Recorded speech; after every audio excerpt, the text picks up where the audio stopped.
It all starts and ends with a girl, too small and inadequate for that world of ash, tar, and coal where she was born. When her mother died suddenly, the little girl, with only the company of a stuffed friend she would soon forget, found herself all alone on an icy bench, waiting for the carriage that would take her to the austere Bunny Hall. Luckily, even if that place turned out to be very hostile for her, there she met Carole, who like her was small and inadequate, so the little girl began to feel less alone, until, on a day like many others, Carole would leave Bunny Hall for good, so the little girl fell prey to despair again. After all, in a world made of ash, tar, and coal, furiously ticking away like a crazed clock, what can a little girl do all by herself?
Simmons?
Are you speaking to me?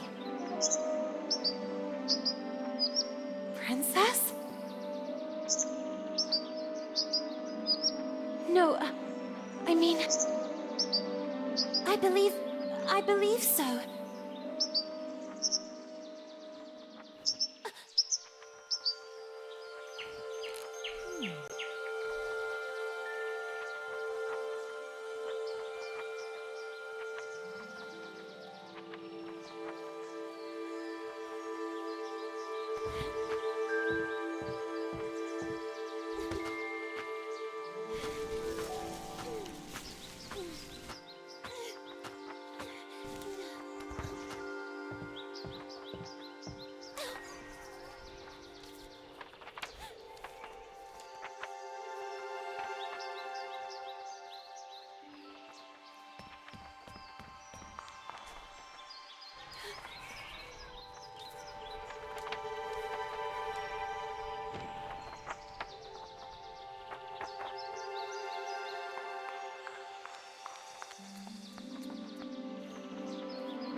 little bunny. That letter is mine. Could you... The sweet, bespectacled bunny ignored the little girl and took the letter with them. I beg you, would you be so kind as to give it back to me? The little girl began to get impatient.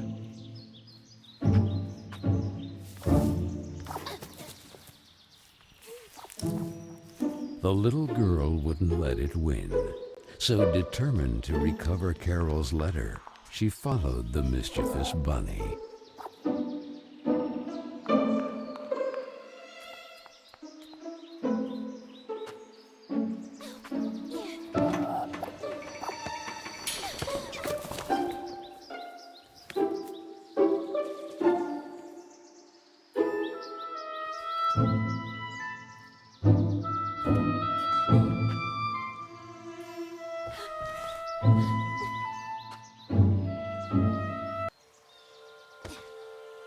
What place is this?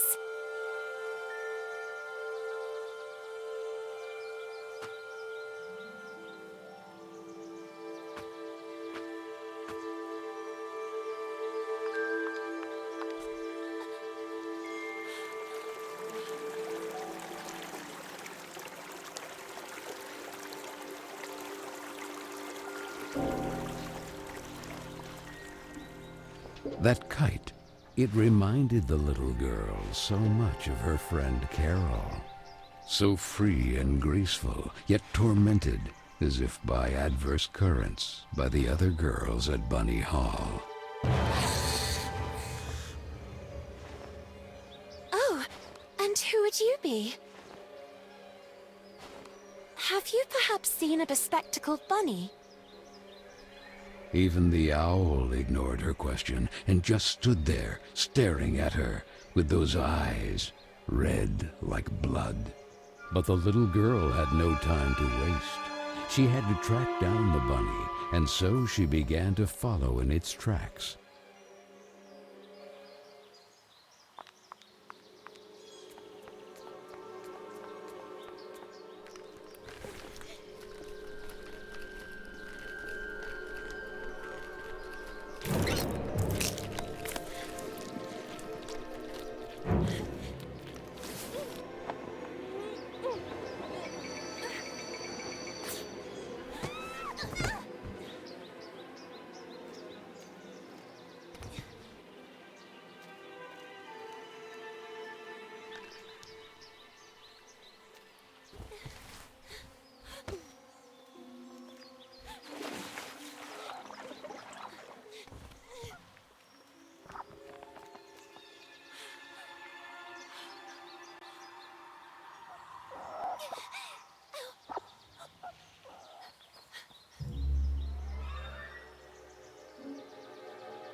And the girl, filled with a chilling sensation she could not explain, dove into the water.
So the little girl fell, and fell once again.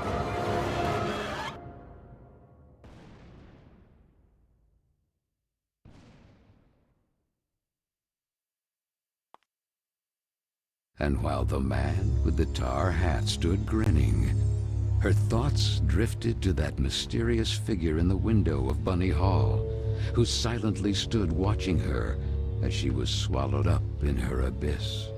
And this is how our story begins. A letter, a roar, then a daring plunge, and a little girl, too small and inadequate for that world of ash, tar, and cold of which she was a part. Miss Benton, I am pleased to note that my voice is so soft that it encourages restful sleep in class. Would you be so kind as to share your wisdom on today's topic with your fellow classmates? There was a man made of tar, an owl, and a bunny with glasses. Such impertinence. Home economics, ladies' etiquette. Chapter 9. Be always beautiful, perfumed, and impeccable. All of you young women of today are privileged to witness the deeds of the great men of your era. The grand discoveries, the phenomenon of industrialization, progress. Soon you will be wives and then mothers of great men who will go down in history. And you, Miss Benton, make fun of it. This establishment, too, if events continue to transpire as hoped, will undergo important developments, and you will be the first to benefit from them. Why, ladies? A portion of Bunny Hole was conceded to a corporate collective in order to form a small branch, thereby taking advantage of the area's greatest resource, rabbits. This will not only bring new luster to the estate in this region, but also new jobs. Very good, Miss Vicky Trout. At the very least, Lana has grasped the rabbit matter. In this regard, our dear Frank reminds us that it is strictly forbidden to venture beyond the walls of the park. The disinfestation work will resume tonight after the strong winds of recent weeks. Remember, not to be overwhelmed by the explosions. It's all perfectly normal. The soil is blasted with charges and the rabbits forced out of their burrows. Who did it? Lana! Miss Benton!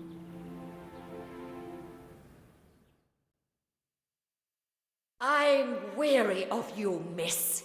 Ungrateful, arrogant troublemaker. Why is it so difficult for you to behave like all the others?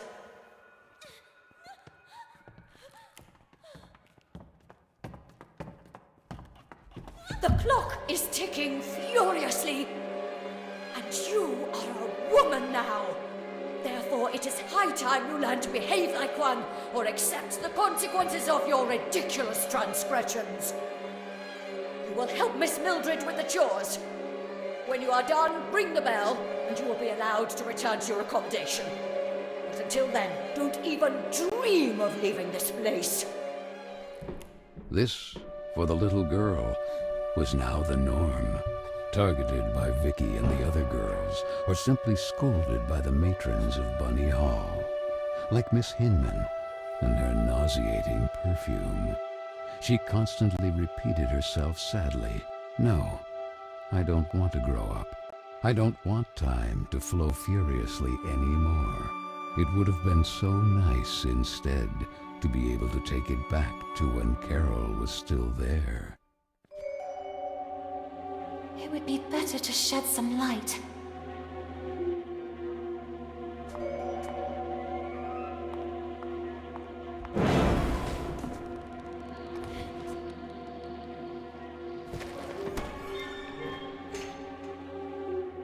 Where the heck did the broom go? Oh, here it is. Better get to work.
You!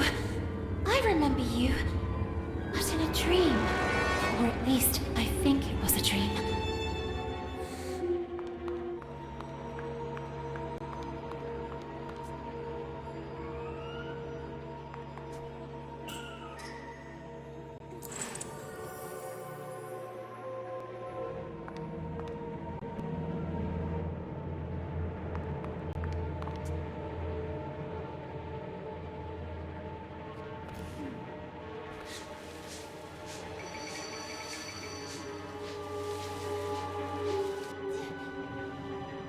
And this? Where did this come from?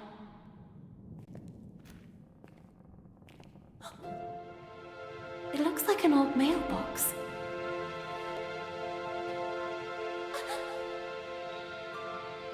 Oh, maybe I'm still dreaming. Who is there? So I really am dreaming. What's this?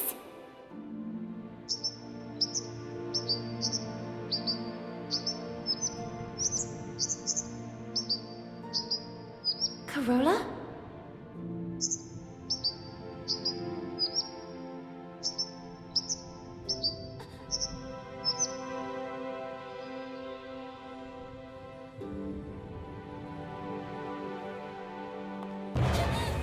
Who are you? Stop!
No!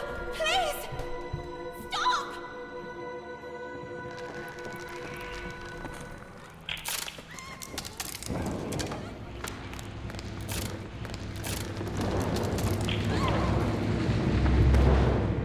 Strange things are happening down here. No! I won't stay here a moment longer!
Typical birds of prey. They're greedy for mice and other small rodents. I wonder if I can use that to my advantage.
You call this cleaning? It's a pigsty. Miss Hinman was clear. You will spend the rest of the day here. And speaking of which, here's your lunch, miss. No! Wait! I did everything I could! It's not right. I won't spend another moment here. I have to find a way out.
Oh, I'm so sorry, little one. I promise I will let you go. I wonder if I could use it to attract that darn owl.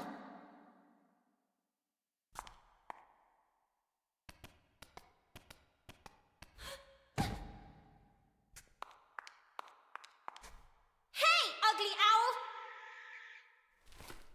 That's what you want, isn't it? Mouse porridge! This way! Come on!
You have been a great help to me.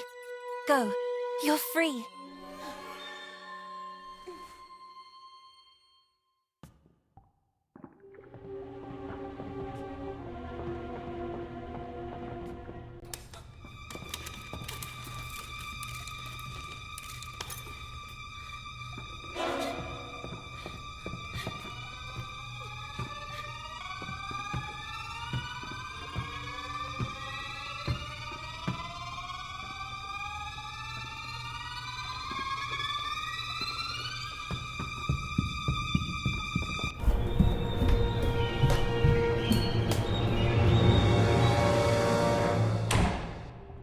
Who was that boy?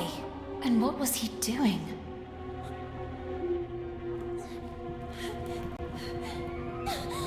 A letter! Carole Simmons. It's from Carole. I can read her name. The flames barely touch it. I have to put out the fire before it's too late. The little girl began to wonder if it had been that mysterious boy who threw it into the flames. But why? What was he hiding? And above all, who was he? No! No! Why did you kill it?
doubts are as insidious as snakes.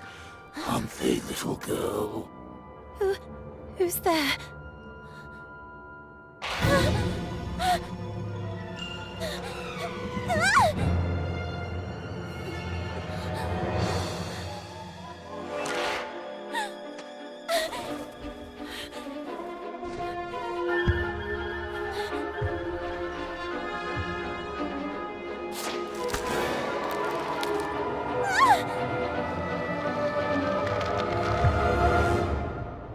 Princess of a rotten kingdom.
And then the little girl, victim of some dark spell, regained consciousness in the attic of Bunny Hall. But this time it wasn't just a dream, and she was no longer human. Was it the work of that old man with the tar cylinder hat? Who was he? And why did he mean her such harm? Luckily, that nice gentleman in silver had rescued her. But what did all this have to do with her? And with Carole? Carole Simmons and that letter set on fire. Had she really run away? Then she looked around and remembered that place. The attic with the kitchen. All the girls were terrified of that place. But this time, Carole wouldn't be with her.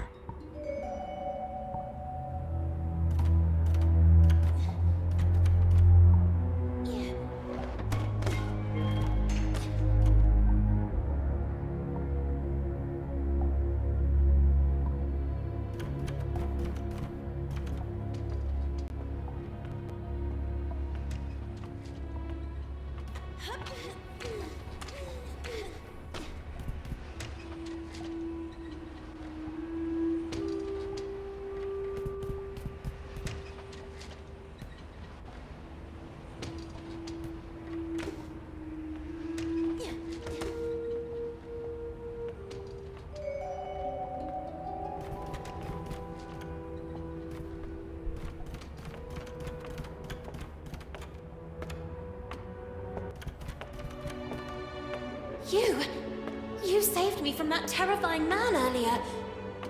But whatever happened to you? Where has your head gone? Our head, you say? What really worries me is having lost the umbrella. Head and umbrella not accounted for. How can I help you? For some reason I woke up like this. We remember you differently, actually. Did you get a perm? But who are you? Mr. Basie, guarding the kingdom of Corolla. I am... Lana Benton, we know. The Princess of Corolla. Prince Corolla? What's going on here? Without the head, there's little else we can do or tell you. Have you ever seen a headless body having a long conversation? To tell you the truth, I have never seen a headless body capable of carrying on any type of conversation. I'm powerless. Find the head. Something must certainly have happened to him. Oh, and don't forget the umbrella.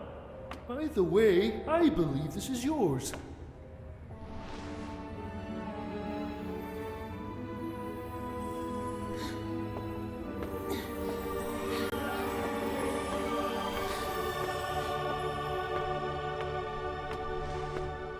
My ribbon! Oh, thank you, thank you! Now go, and be careful. There is a risk that Mr. Kin's black tar has already begun to spread. Keen. So that is his name. Remember, the more power he gains, the weaker Corolla becomes. And with it, all of us.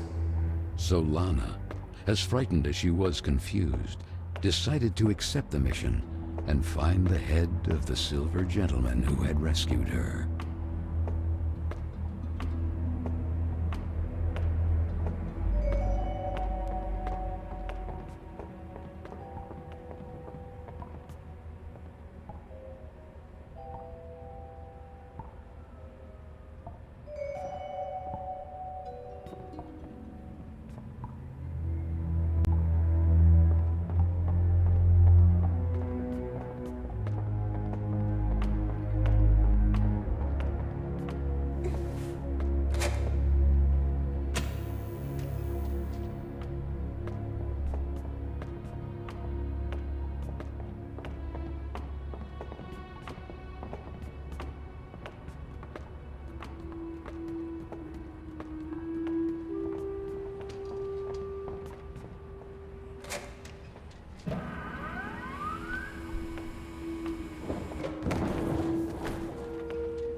Whatever happened to her? Could it be the black tar Mr. Basie was referring to?